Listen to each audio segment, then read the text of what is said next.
Bonjour et bienvenue chez Aramis Trading Academy. Dans cette vidéo, je vais vous faire découvrir la notion de support et de résistance en short. Alors cette vidéo est extraite de notre formation Day Trading complète que je vous invite à découvrir en suivant le lien ci-dessous. Mais tout de suite, quelques minutes de vidéo. Donc nous avons ici clairement une action dont le prix baisse. Alors, elle a démarré par exemple à 12 $, disons 12 $.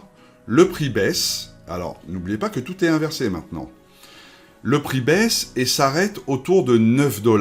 Lorsque nous sommes à la baisse, quand nous sommes en short, lorsque le prix baisse, il y a donc une majorité de vendeurs, en opposition en long où la majorité, ce sont des acheteurs. Lorsque le prix baisse, la majorité, ce sont des vendeurs. Ils lâchent le prix. Et qui dirige le prix vers le bas? Ce sont à l'opposé les acheteurs. Ils disent « Non, on ne veut pas payer 12 $. Ah non, on ne veut plus payer 11,5 $. Ah non, on ne veut pas payer 11 ». Et ils font baisser le prix comme ça. C'est eux qui dirigent le prix à la baisse. Mais nous recherchons essentiellement qui est la majorité.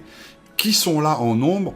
Lorsque le prix baisse, ce sont les vendeurs. Donc on voit que le prix baisse. Il s'arrête à un moment donné à 9 $. Donc les vendeurs ont dit « Ah oui, mais là, on ne veut pas vendre moins cher ». Alors là, il s'agit d'une résistance, car qui résiste à la baisse des prix en opposition en longue, où c'était les acheteurs? Là, ce sont les vendeurs qui résistent.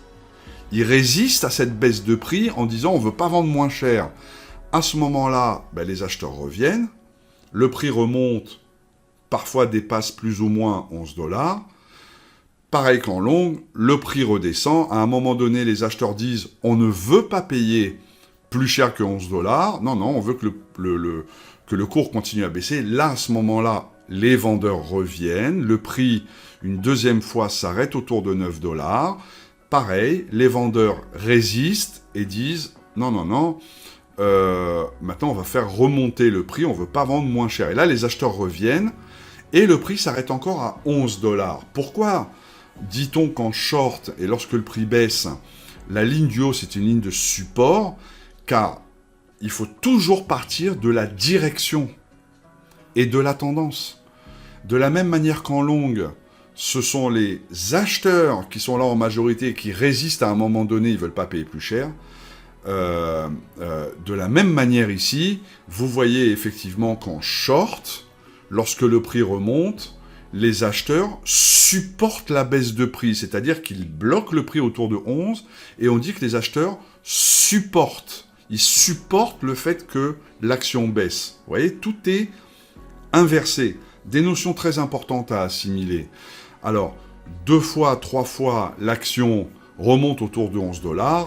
Les acheteurs, ils supportent la baisse de prix au sens où ils ne veulent pas payer plus cher. Le prix redescend, bloque 2 fois, 3 fois autour de 9 $. On dit que là, les vendeurs, car nous sommes en short, ils résistent à la baisse de prix.